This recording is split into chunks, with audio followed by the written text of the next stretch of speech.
नमस्कार साथियों, विद्याग्राम health care में स्वागत है। आज हम लोग डायरिया के बारे में जानेंगे। आखिर डायरिया होता क्या है? बहुत सारे मेडिकल विद्यार्थियों का कन्फ्यूजन होता है कि डायरिया होता क्या है और इसका मतलब क्या होता है। इसका मतलब मैं बता दूं, अगर हिंदी में बात किया तो दस्त या अतिसार कह सकते हैं। दस्त अतिसार किसी पेशेंट को या किसी मेडिकल विद्यार्थी को कहा जाए कि तुम्हें दस्त हो गया है तो वो समझ नहीं पाएंगे। अगर यही इंग्लिश में बोला जाए कि तुम्हें डायरिया हो गया है तो ये व्यक्ति जल्दी समझ जाता है। तो इस डायरिया और दस्त के बारे में हम लोग पूरा विस्तार रूप से जानेंगे। आखिर ये दस्त क्यों होता है और किस कारण होता है, तो इसका कॉज, साइन, सिम्टम्स और ट्रीटमेंट और इंस्ट्रक्शन सभी कुछ जानने वाले हैं। तो वीडियो के लास्ट तक आप लोग जरूर बने रहें। चैनल पे नए हैं तो चैनल को सब्सक्राइब कर दें, नोटिफिकेशन को ऑन कर दें, ताकि मैं ऐसा ही हेल्थ रिलेटेड टॉपिक्स वीडियो लेके आते रहता हूँ, हेल्थ केयर गाइड्स लेके आते रहता हूँ। तो ऐसा वीडियो आपसे मिस ना हो। चलिए तो शुरू करते हैं कि आखिर दस्त दस्त, अतिसार और डायरिया डायरिया क्यों होता है। ठीक है, मैं एक इमेज डाला हूँ, आप यहाँ पे देख सकते हैं कि व्यक्ति बैठा हुआ है, इसको दस्त यानी डायरिया हो गया है। अब डायरिया का मतलब क्या है, यानी दस्त का मतलब दिन में 3 या उससे अधिक बार पतला पानी जैसा मल आना। ये आमतौर पर किसकी वजह से होता है? वायरल बैक्टीरियल इन्फेक्शन यानी गैस्ट्रोएंटेराइटिस या फूड पॉइजनिंग के कारण होता है। अगर इसको आम भाषा में बात की जाए शॉर्टकट में, तो एक मतलब कि एक वायरल इन्फेक्शन की वजह से होता है, बैक्टीरियल वायरल बैक्टीरियल इन्फेक्शन की वजह से होता है, गैस्ट्रोइंटेराइटिस की वजह से या फूड पॉइजनिंग की वजह से हो सकता है। ठीक है, और जो अक्सर खाने पीने की गड़बड़ी के कारण होता है। अगर शॉर्टकट में इसको बात की जाए तो दस्त क्यों होता है? ये खाने पीने की गड़बड़ी के कारण होता है। ठीक है, उत्पन्न होता है जब फूड को स्टमक डाइजेस्ट नहीं कर पाता है। जब डाइजेस्ट करेगा ही नहीं, जब उसको पचाएगा ही नहीं, तो इसकी वजह से तो अनडाइजेस्टेड फूड के साथ वेट्री स्टूल का आना डायरिया कहलाता है। ठीक है, जब भोजन करते हैं, जब भोजन डाइजेस्ट नहीं होगा तो यही डायरिया देखने को मिलता है। और सबसे ज्यादा आपको डायरिया 5 वर्ष तक के चिल्ड्रंस यानी बच्चों को अधिक अफेक्टेड करता है। 5 साल के जो बच्चे होते हैं उन्हें ज़्यादा डायरिया अफेक्ट करता है। वैसे डायरिया किसी भी एज में किसी लोगों को भी हो सकते हैं। ऐसा नहीं है कि 5 साल के बच्चों को ही डायरिया हो जाए, किसी भी एज में किसी भी लोग को हो सकता है। ऐसा ये होता है। ठीक है, वायरल संक्रमण, फूड पॉइजनिंग, फूड खाना की वजह से होता है। आखिर इसका कारण क्या है? आखिर इसका कारण क्या है? डायरिया का most common cause viral infection होता है। इसका क्या होता है? डायरिया का मोस्ट कॉमन कारण वायरल इन्फेक्शन होता है, यानी वायरल संक्रमण होता है। इसके अलावा अदर कारण भी हो सकते हैं, तो जानते हैं। बैक्टीरियल इन्फेक्शन यानी जीवाणु संक्रमण, एंटीबायोटिक ड्रग्स का साइड इफेक्ट भी होना एक दस्त का कारण बन सकता है, यानी डायरिया कारण बन सकता है। दूषित पानी तथा फूड का यूज करना, बहुत सारे गंदा पानी हो जाता है, उसको व्यक्ति पी लेता है। जैसे कि समझ जाएंगे, और किसी डिब्बा में या किसी बोतल में मैं कंटिन्यू 2 साल से 3 साल से मैं पानी पीता हूँ, तो जैसे बोतल होता है ना, बोतल के आप लोग नीचे देखेंगे वहाँ पे बहुत सारे काई जमा हुआ रहता है। ठीक है, तो ये भी हो सकता है उसकी वजह से भी, एक ही चीज को बार बार पीना, गंदा पानी पीना, तो ये इसमें देखने को मिलता है।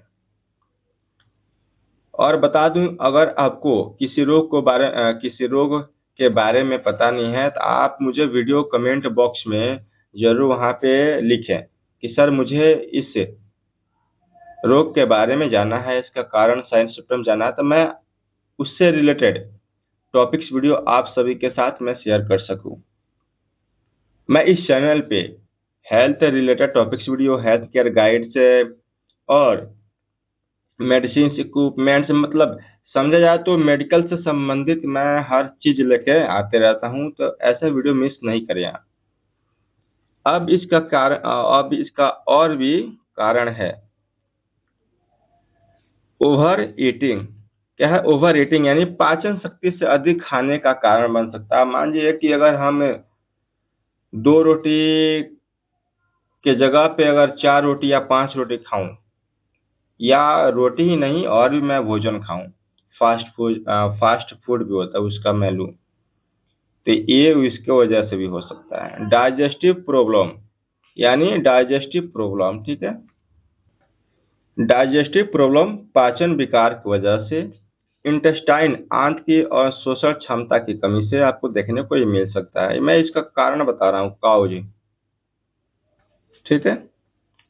डाइजेस्टिव सिस्टम से रिलेटेड कोई भी डिसीज जो कि स्टोमैक, स्मॉल इंटेस्टाइन तथा कोलोन को इफेक्ट करती हो तो भी ये आपको डायरिया का कॉज हो सकता है। लिवर डिसीज हो सकते हैं, कब्ज निवारक औषधियों का सेवन करना, ठीक है। अब इसका साइन सिम्टम्स क्या है? पेशेंट को लूज मोशन होता है,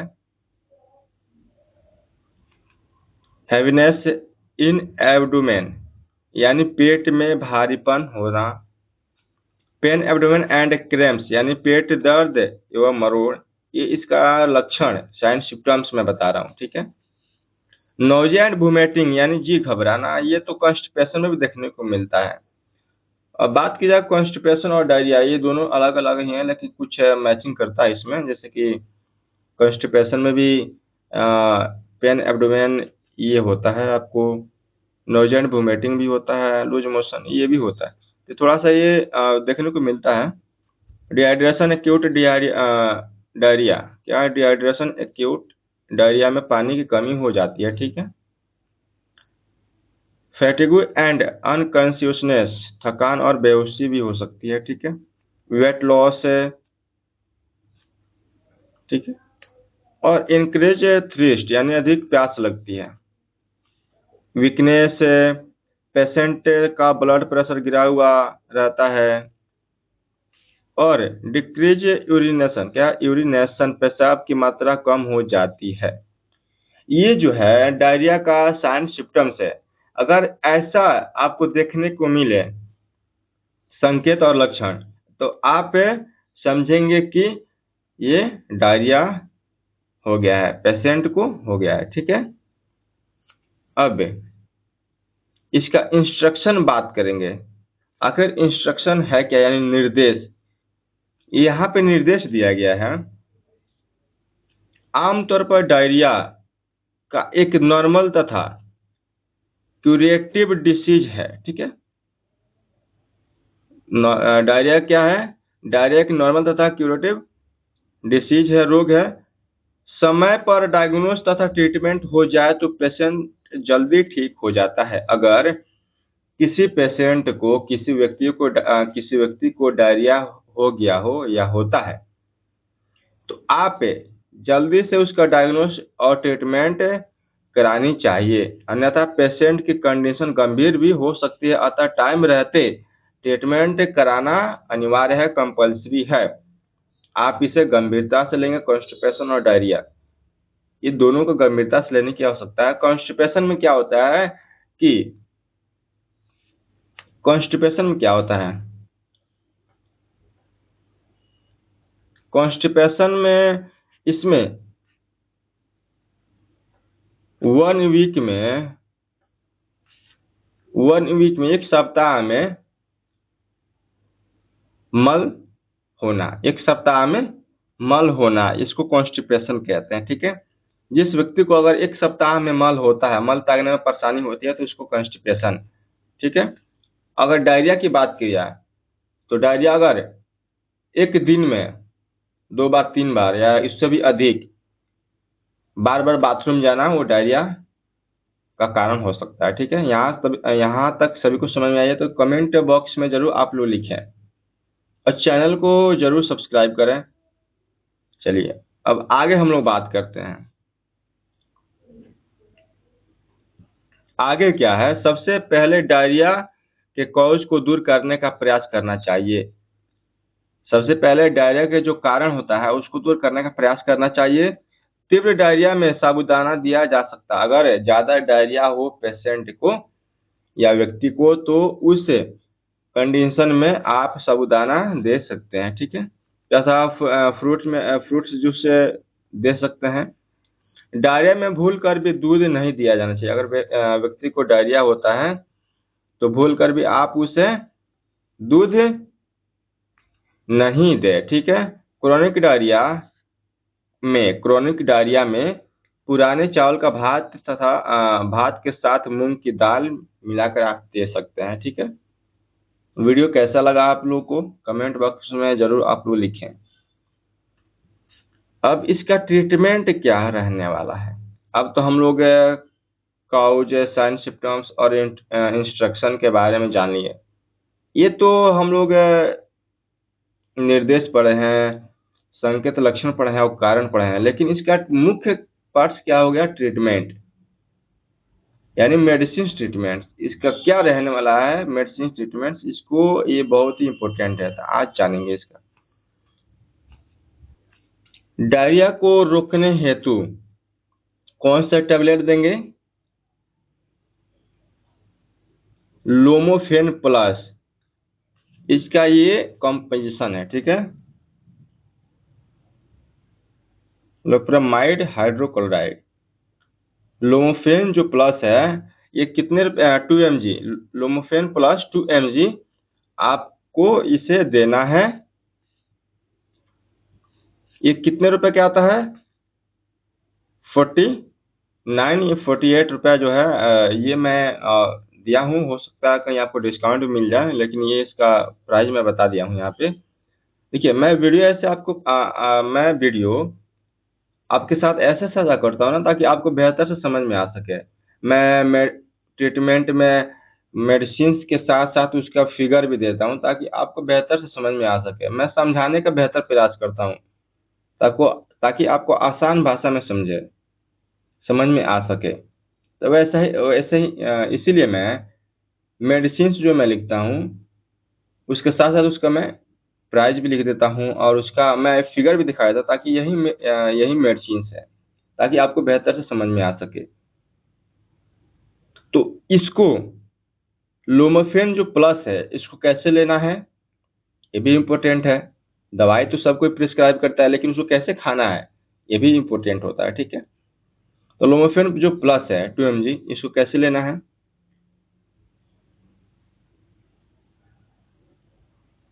सुबह, इसको कैसे लेना है,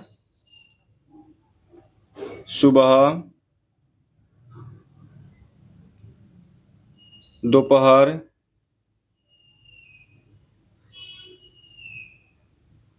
शाम, सुबह दोपहर शाम 2 गोली, 2 गोली, 2 गोली आपको लेना है। ठीक है, 2 गोली लेना है। ठीक है, सभी को समझ में आइए। लोमोफेन प्लस जो है सुबह दोपहर शाम 2 गोली लेना है। ठीक है,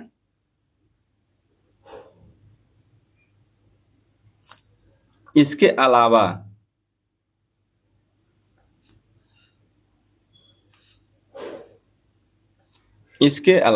ORS पिलाते रहना चाहिए। इसके अलावा ठीक है, अगर ये आप मेडिसिन देते हैं सुबह दोपहर शाम तो इसके अलावा ठीक है, इसके अलावा आप ORS ठीक है, ORS दे सकते हैं। ठीक है, देना है। सभी को समझ में आ रही है। और इसके साथ ही जो आप लुमोफेन जो प्लस देंगे, इसके साथ में कौन सा देना है आपको? टैबलेट में टैबलेट नॉर टीजेड आपको देना है। इसका कॉम्पोजिशन क्या होता है? नॉरफ्लेक्सिन,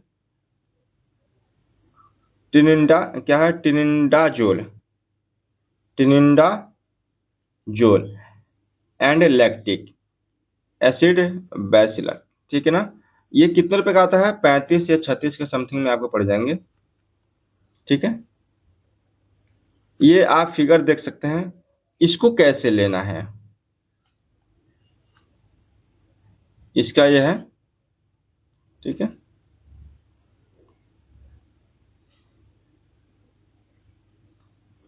ये जो है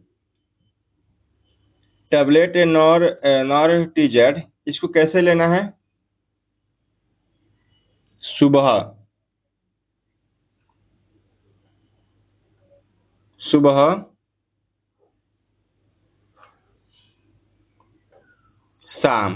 शाम खाने के बाद सुबह शाम खाने के बाद आपको ये टैबलेट लेना है। सुबह शाम खाने के बाद टैबलेट को लेना है।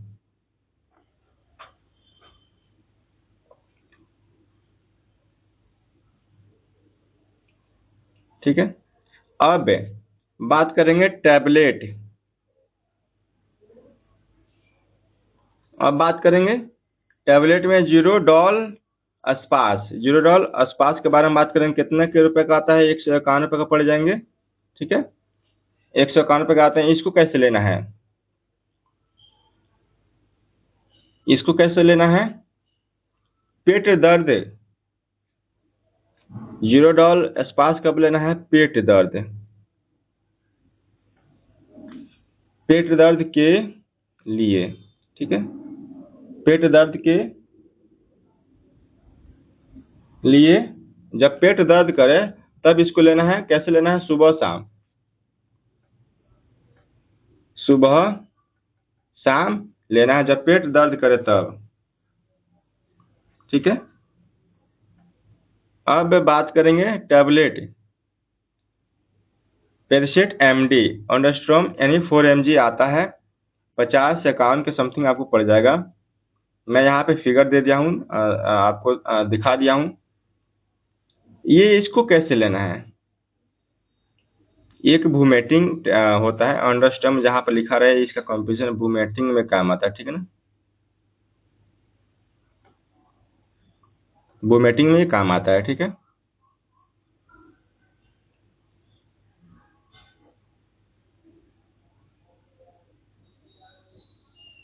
वोमेटिंग में काम आता है। ठीक है, इसको कैसे लेना है?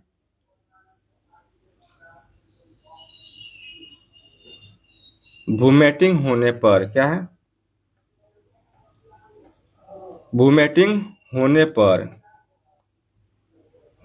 वोमेटिंग होने पर भूखे पेट सुबह शाम। वोमेटिंग होने पर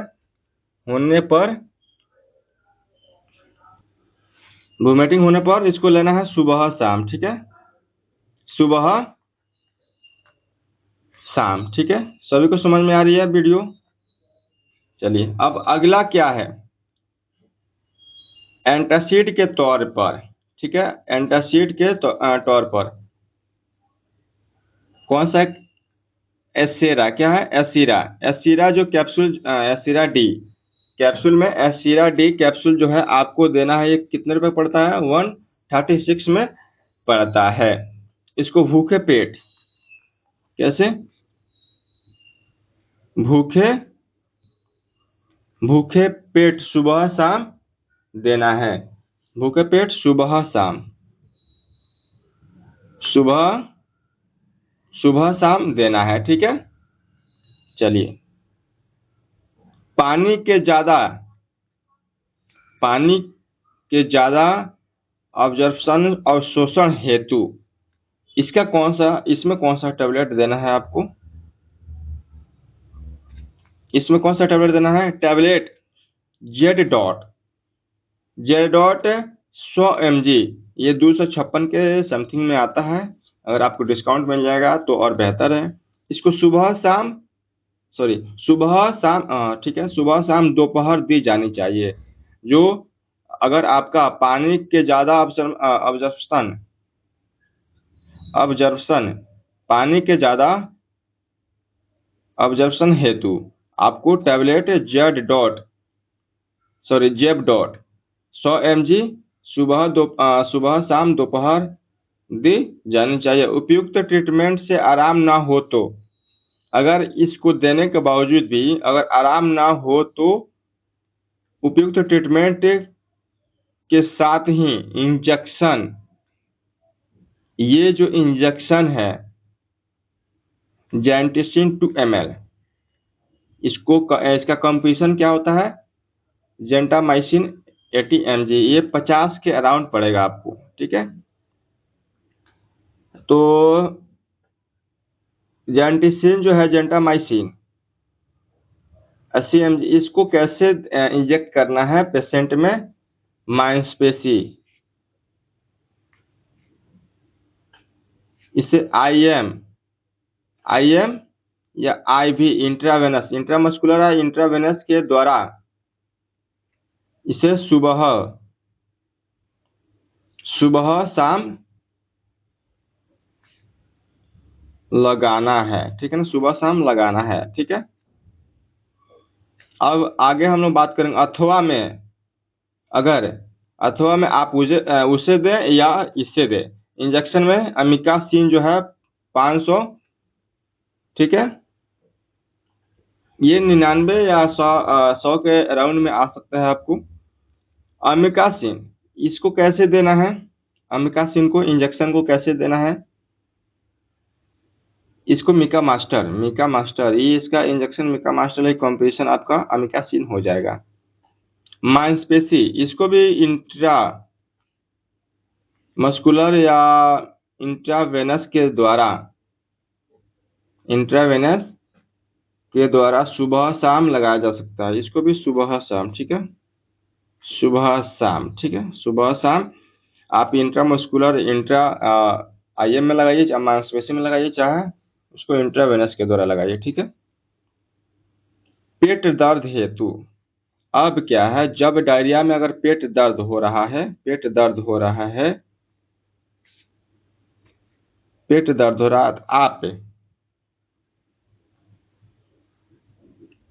आप जो है इंजेक्शन एक्वाडोल अस्पास जो है diclofenac sodium and dicyclomine hydrochloride, ये 26 के अराउंड पड़ेगा। आप इसे जो है कैसे देंगे, पेट दर्द करे तो इसको कैसे देना है, एक्वाडोल अस्पास को कैसे देना है, इसको जब पेट दर्द करे तभी इसको देना है, जब जरूरत हो तब, जब जरूरत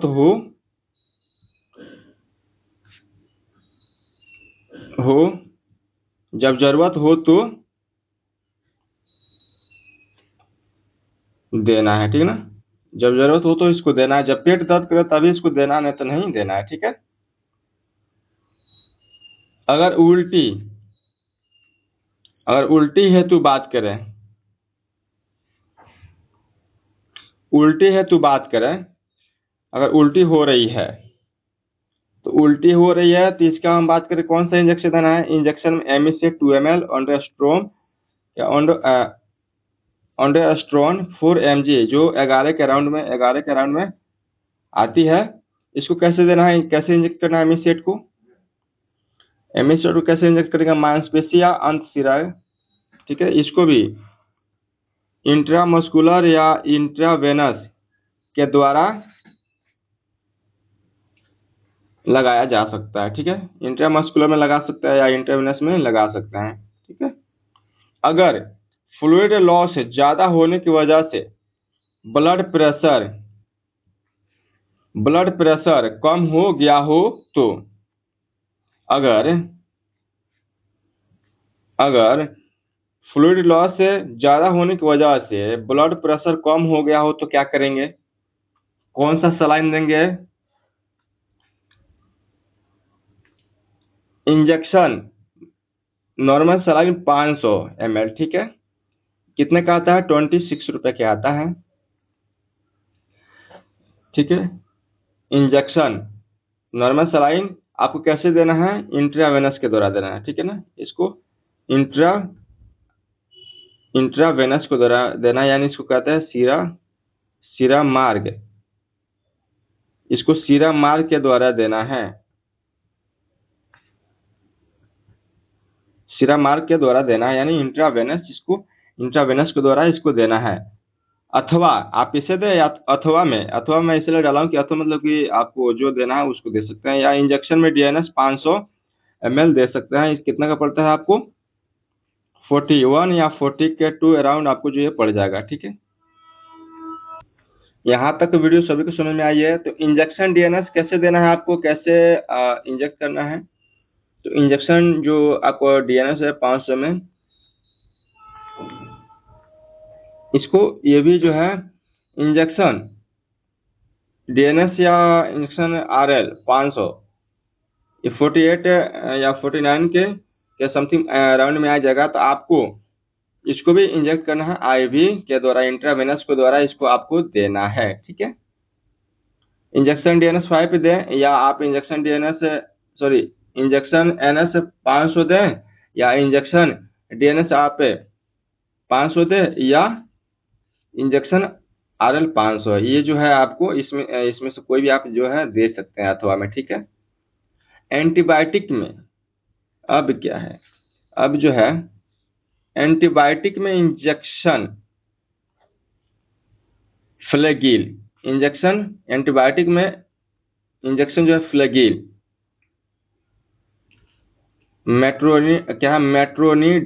मेट्रोनिडाजोल, इसका कंपटीशन क्या है? मेट्रोनिडाजोल 100 ml 128 के राउंड पड़ेगा। इसको आप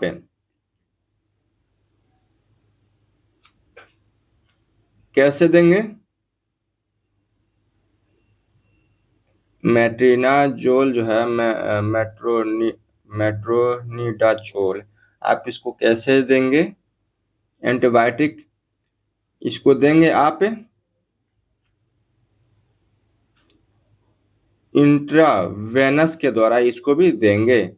कब कब देंगे इंट्रावेनस के द्वारा? सुबह शाम, ठीक है। सुबह शाम जो है आपको इसको इंट्रावेनस के द्वारा यानी सीरा मार्ग के द्वारा सुबह शाम दिया जा सकता है। यहाँ पर अथवा है।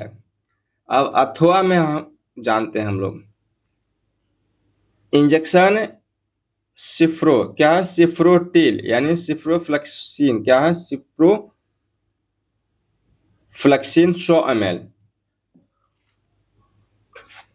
आप इसको कैसे देंगे? इंजेक्शन सिफ्रोटिल को कैसे देंगे? इसको भी आपको इंट्रावेनस को द्वारा देना है, इंट्रावेनस को द्वारा देना है। रोजाना एक लगाया जा सकता है, ठीक है ना, लगाया जा सकता है, ठीक है। इंट्रावेनस के द्वारा इसको रोज जो है इसको लगाना या लगाया जा सकता है, ठीक है। लेकिन इसमें एक नोट्स भी दिया हूं मैं, सभी को समझ में आ गई कि जो सिफ्रोटिल कैसे देना है? इंट्रावेनस के द्वारा रोज एक लगाना है, ठीक है। अथवा में जो दिया गया है आप उसमें से कोई यूज कर सकते हैं, एक सबको यूज नहीं करना है, एक ही यूज कर सकते हैं। जहाँ पर अथवा है उसको एक ही यूज कर सकते हैं। अथवा मतलब होता है कि एक के अलावा एक, जो आपका इच्छा करे आप उसे दे सकते हैं।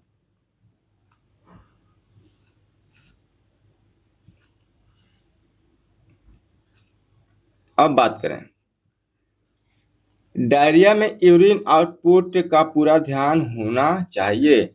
जब पेशेंट को डायरिया हुआ हो तो आपको उसमें यूरिन का आउटपुट आना जाना, यानी यूरिन का जो आना जाना होता है उस पर, यूरिन का आना जाना पर पूरा आपको फोकस होना चाहिए, पूरी तरह से आपको उस पर ध्यान देना जरूरी है, यूरिन के आउटपुट पे, ठीक है। और नोट में क्या है, नोट में डायरिया में फ्लूइड लॉस ज्यादा होने तथा ब्लड प्रेशर ज्यादा गिर जाने पर इंजेक्शन D5% अथवा D25% का उपयोग न करें, ठीक है। सभी की समझ में आ रही है। जब डायरिया में पेशेंट का फ्लूइड लॉस और ब्लड प्रेशर ज्यादा गिर जाता है तो आपको इंजेक्शन D5% और अथवा D25% का उपयोग नहीं करना है, ठीक है।